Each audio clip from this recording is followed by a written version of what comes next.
how is your administration harnessing these tech-driven opportunities? And how do you plan to balance those opportunities and grabbing them with mitigating the risks that come with technology, as was outlined? Number one, we rolled out the Hustler Fund. 12 billion shillings in it already. 22 million Kenyans are beneficiaries. Today we have 2 million Kenyans every day borrowing from the Hustler Fund. It is delivered on a technology platform.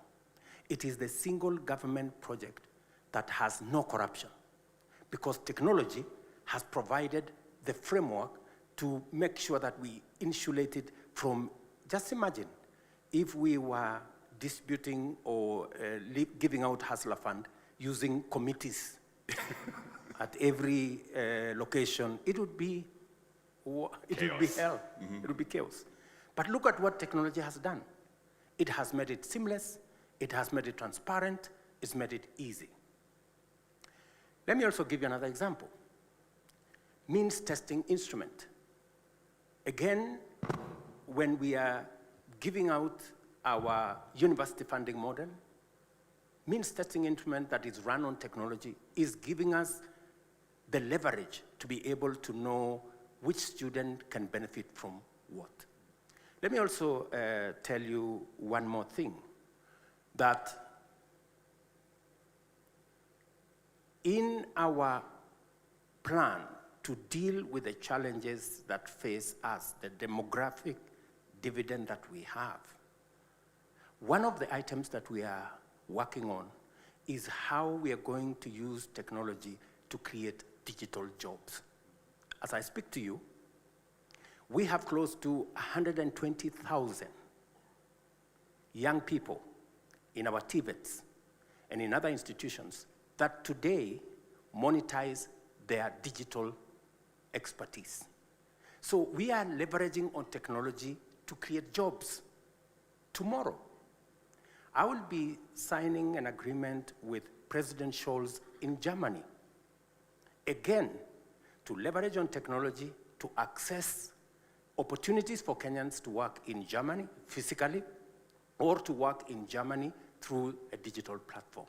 So we are leveraging on the digital space to create jobs, to deliver government services, as I said, with the Hustler Fund, to make sure that it helps us, assists us sort out challenges that we have.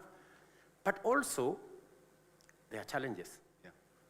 While building the ecosystem to leverage on technology and the digital space for advancement, there will be challenges. It is the reason why we are discussing now with Parliament on how to enact regulations on AI, regulations around the digital space to make sure that the negative, misinformation, disinformation, fake news does not rob us of the opportunity to use technology to drive our development. Because I am a great believer that technology gives us the largest opportunity for us to catch up with the rest of the world.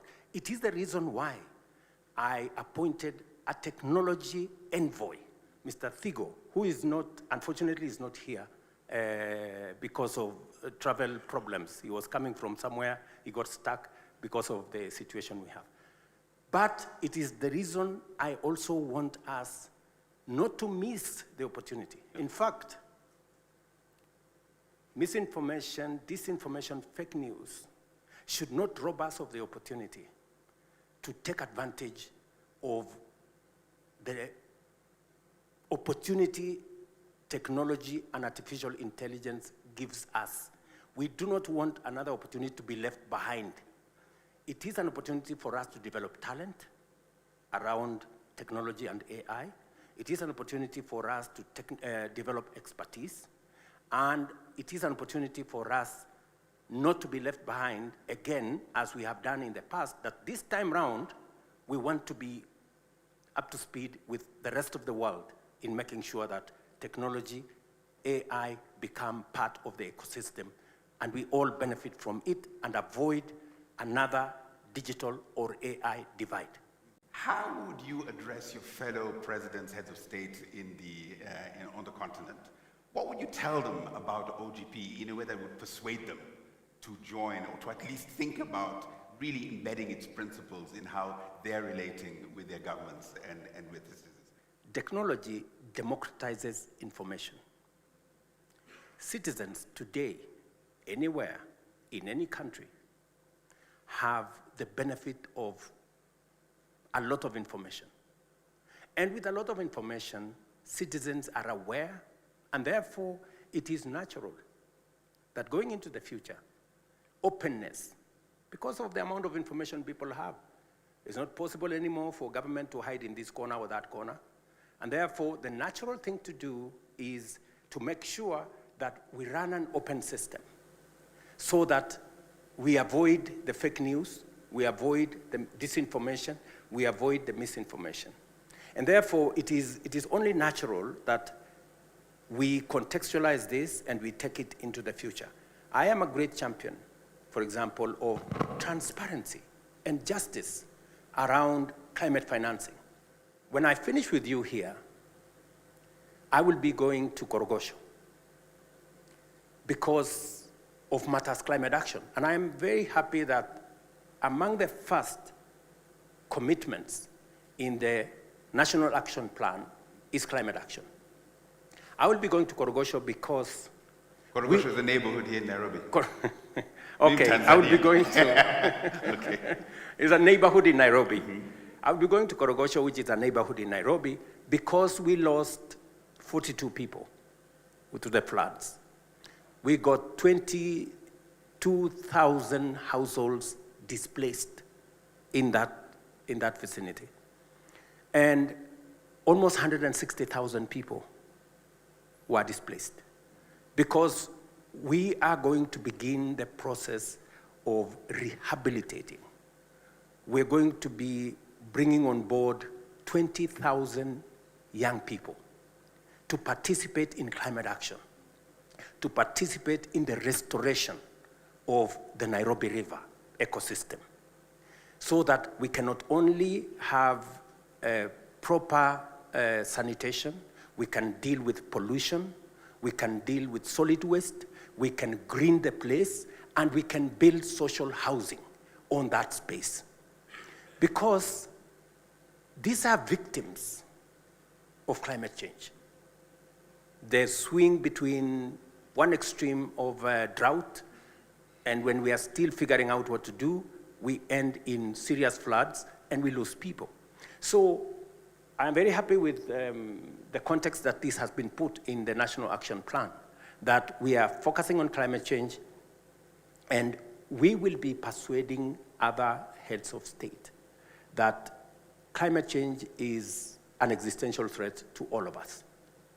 It is time we used open government to create the necessary transparency in the international financial system, the necessary accountability by us as nations to make sure that we are accountable for the resources that are made available to us by citizens or by the international community. It is the reason why I am very open on making sure that we discuss our debt as a nation. I do not want it to be shrouded in mystery, because it is not mystery, because Kenyans will pay, and it's good that we know, should we be contracting more debt, and for what purpose? I have made a commitment, and you've heard the Speaker of Senate say, we did agree that public participation is not a sterile provision of the Constitution. It must amount to something. And it is the reason why we've been grappling as a nation, how do we actualize public participation? We are now working on legislation, as you've heard. In a couple of months, we should now have a framework that contextualizes, creates a framework for citizens to meaningfully participate in enacting policy, enacting legislation, and every act of government that requires the public to participate in. That is number one. Number two, we have now work at the Attorney General's office, and I want to ask the civil society who are present here to work with the Attorney General as we improve 3 pieces of legislation. Number 1, improve legislation on Evidence Act so that we can deal with matters corruption in the shortest time possible. Improve legislation on e-procurement and make government procurement open, including making sure that it is in the public domain which contracts have been awarded, for how much money, to which companies. And so that the public can judge for themselves whether they are getting value for money or they are being taken for a ride. I have made that commitment. The work is in the Attorney General's office. I welcome Zalendo. I welcome all the other civil society groups to participate in bringing this legislation to the fore. And I'm very happy with this framework because the civil society that is present here would have chosen to come here with vuvuzela and placards. But they have chosen... Sometimes they might still have to do that. But they've come here to say, okay, what are the challenges that we have? How do we meaningfully contribute, institutionalize the solutions rather than pander on the problems, on the challenges? How do we institutionalize solutions? How do we bring legislation? How do we create institutions? How do we put a policy framework in place? And you have said yourself, it's easy to pontificate about the challenges we have. Yeah. It is difficult to frame the solutions. I am very happy with open government partnership. It gives us an opportunity with the judiciary, with the legislature, with the executive, with civil society, with the private sector to figure out how we solve problems together. And this is why I believe in this framework. My first question to you is to understand personally your vision for open government in Kenya. Why do you want to do such hard work? And you've been involved in it as deputy president, now as president. Why? What's in it for you? What's in it for Kenya? The Open Government Partnership Framework was conceptualized in 2011. Kenya became a member in 2012. We were among the first countries to join this framework because of our belief in openness and running an open government. When I came into office as deputy president, I took it up as one of the deliverables of the administration that we were running. When you ask me the question, what is in it for us now? If you look at the bottom-up economic transformation agenda, it is about inclusivity. It is about people who traditionally have not been in the equation. And that is why we're saying the millions at the bottom of the pyramid, who sometimes, most times, are left behind, must this time round be in the frame, be in the equation. And therefore, inclusivity brings an element of openness. And it is the reason why, as an administration, we want to push forward with the Open Government Partnership, because it speaks to all the tenets that we believe in. It speaks to the issues of digitalization. It's the reason why we are digitizing now 17,000 government services to democratize government information, availability of government information to citizens. And we believe that open government enhances transparency, enhances accountability, and empowers citizens to be able to make decisions. Those 3 things are very important. Transparency improves trust in government. Accountability makes sure that resources meant for public good is not spent on other things. And number 3, bringing citizens into the equation gives them the power to make decisions and to inform government policy. I'm very happy that we made a contribution from an executive side. Parliament made their contribution, the judiciary made their contribution, civil society, to the National Action Plan on Open Government. Because it is our collective responsibility as Kenyans to make sure that Kenya succeeds. It is not the business of the president alone. It's the business of every Kenyan for us to succeed, because in that success is everybody's success. Let me also say the following, that as we do this, I want to assure all the stakeholders here that the government of Kenya that I run will continue to be open. I have absolutely no qualms in being held to account. I encourage civil society to continue telling us the things we are doing wrong so that we can correct. And to occasionally tell you the things you're doing right. Yes. I was waiting for that to come. and occasionally, you know, when we get things right, they also tell us, this you're getting right, do it better or do it more. So that way we can forge, you know, a collaboration that makes Kenya great for all of us. Let me conclude by saying, because there is a feasible, demonstrable, real trust gap between citizens and government across the globe. Yeah. You know, there is, you know, there is a trust deficit. There is a trust gap.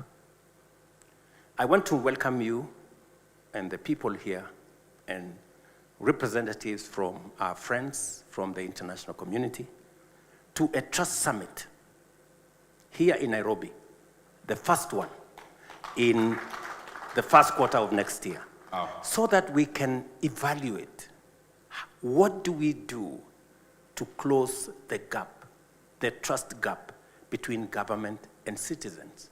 Because unless we do that, it becomes difficult for government to implement its plan and for citizens also to hold government to account. Thank you. I was listening to our government spokesperson yesterday, and I talked to quite a number of people after his press conference. Many Kenyans believe that this government has negotiated and signed a deal with Adani. But the position is no such deal, no such contract has been signed. But this information was not given to the public. It was left to keyboard warriors. So again, with these commitments, Your Excellency, I believe as government, if we can be able to commit to these commitments that have been given here, then the kind of misinformation that is there will be a thing in the past. Your Excellency, you know exactly what we went through with the finance bill. Again, misinformation. The finance bill was the best piece of a bill. It was a document that was going to take this country far. But because of misinformation, because citizens maybe were not engaged enough, we had to shelf an otherwise good document. So again, Your Excellency, with these action plans, with these commitments, especially commitment number 6 and 7, if we can be able to run away with it as government, we will see very minimal of the kind of upheavals that we've witnessed as a country for the few days. Allow me, in conclusion, Your Excellency, as I conclude, allow me to commend the drafters of NAP 5 for retaining climate action as a priority number 1 in the new implementation phase. Your Excellency, you are the teacher in this field. You are the ambassador, the African ambassador in this particular field. There can never be a better opportunity to put this commitment as number 1 than now. And therefore, the implementation, the phenomenal climate change impacts remain of great concern and deserving of our full attention, given the devastation they continue to wreak on our society. as global temperatures soar, drought become prolonged, and frequent flooding more intense in scope. Your Excellency, I sat listening to you during the climate summit, the African Climate Summit, and there's no better person who can put this case in a more compelling manner than you, Your Excellency. And therefore, I believe that having this as commitment number one gives you that relevance as you engage Africa to make sure that Africa takes this particular commitment with the seriousness it deserves. 13 years ago at UNGA, President Obama and 7 other leaders came together on the sidelines of UNGA and established the Open Government Partnership. They were motivated by a sense of anxiety, an anxiety that they felt that there was an increasing lack of trust globally between citizens and their governments.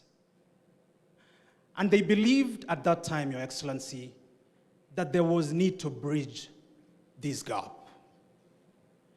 And to do that, it was their hypothesis that there was need for governments to address issues around transparency, accountability, citizen participation, and effective delivery of service. To attain that goal, Your Excellency, they felt very strongly that governments could not do it alone.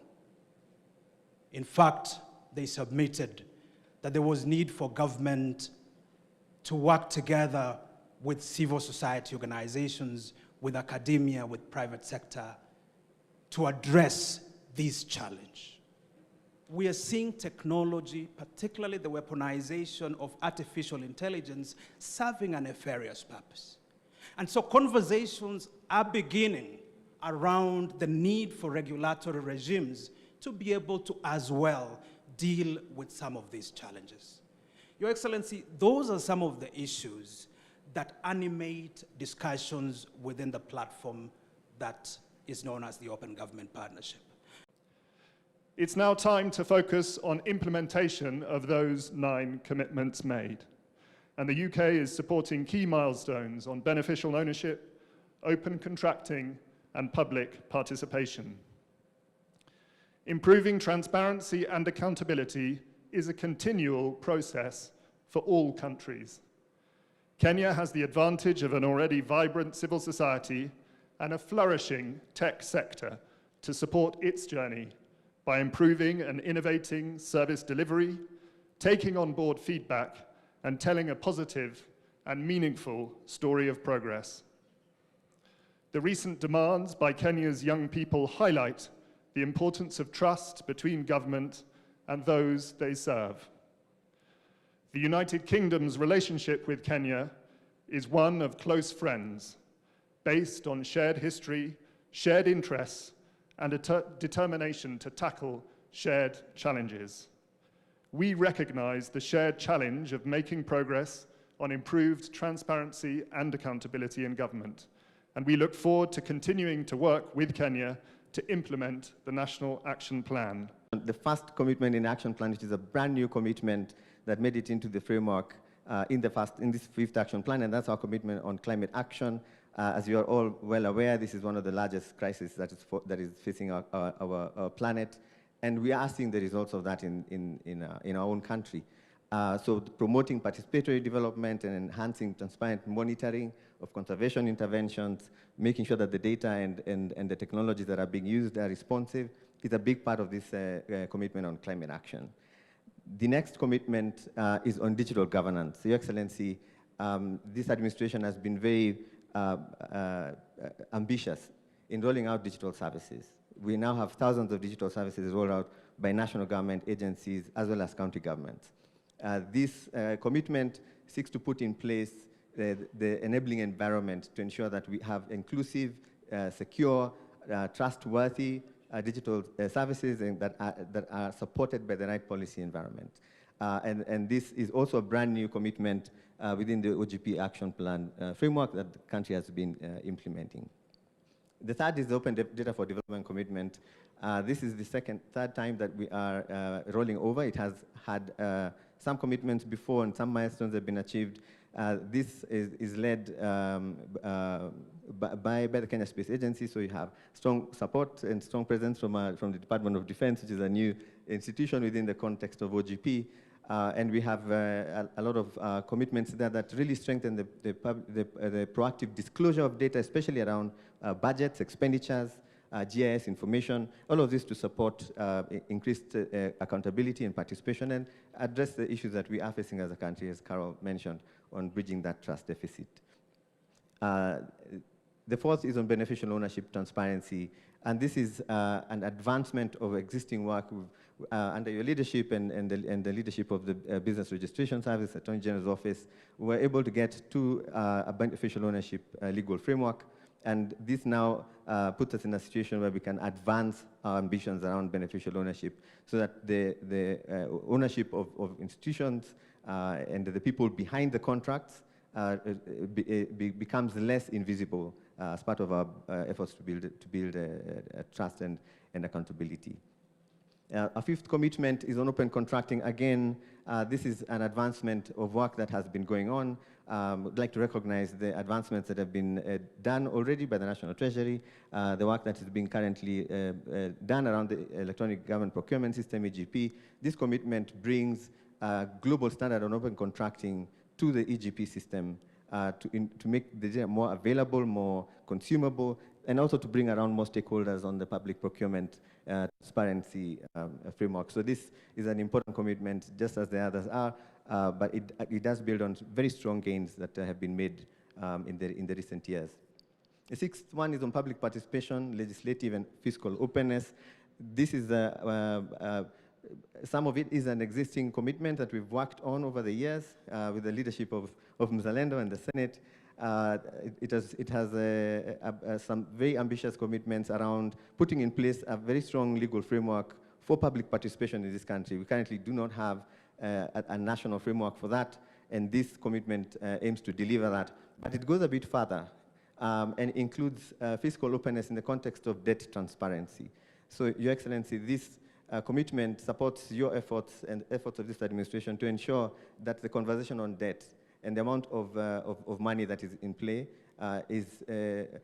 is not a subject of misinformation, but is subject to evidence that is available. So the transparency around this is going to be an important part for the next few years. And commitment number 7, access to information. We have had great success with access to information because of the OGP. The Access to Information Act was a result of the work done by the OGP community in 2016.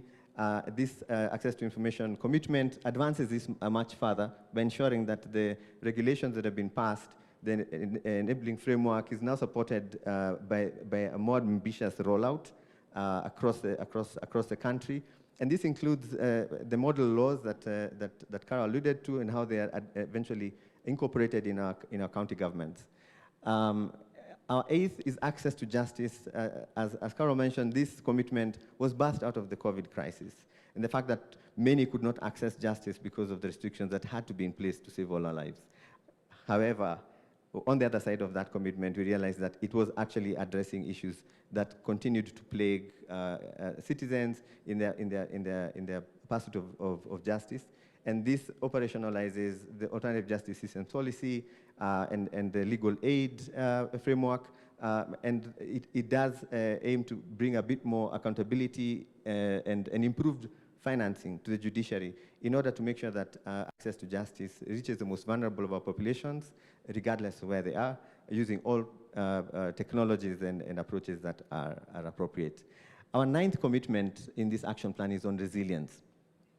Your Excellency, ladies and gentlemen, a lot of what I've talked about can sound very nice and very beautiful and probably be done within a year, and then we all go back to default settings. The access to justice commitment and the beneficial ownership and open contracting, a lot of these commitments have made it this far because they had an enabling framework around them. the government resilience, building open government resilience commitment ensures that we are not just putting in place commitments on paper, but we're also putting in place the institutions and the legal frameworks and the financing to make sure that we can continuously deliver on the promises we're making in the 5th Action Plan. Part of this includes the enactment of a framework to put in place a National Open Government Council, and it calls for the gazettement of a number of institutions. And across this 5th Action Plan, you will find that there are a lot of areas where support is needed from the Parliament of Kenya to make sure that we have the right legislation, to make sure that each one of these things can last beyond us all and serve the generations to come.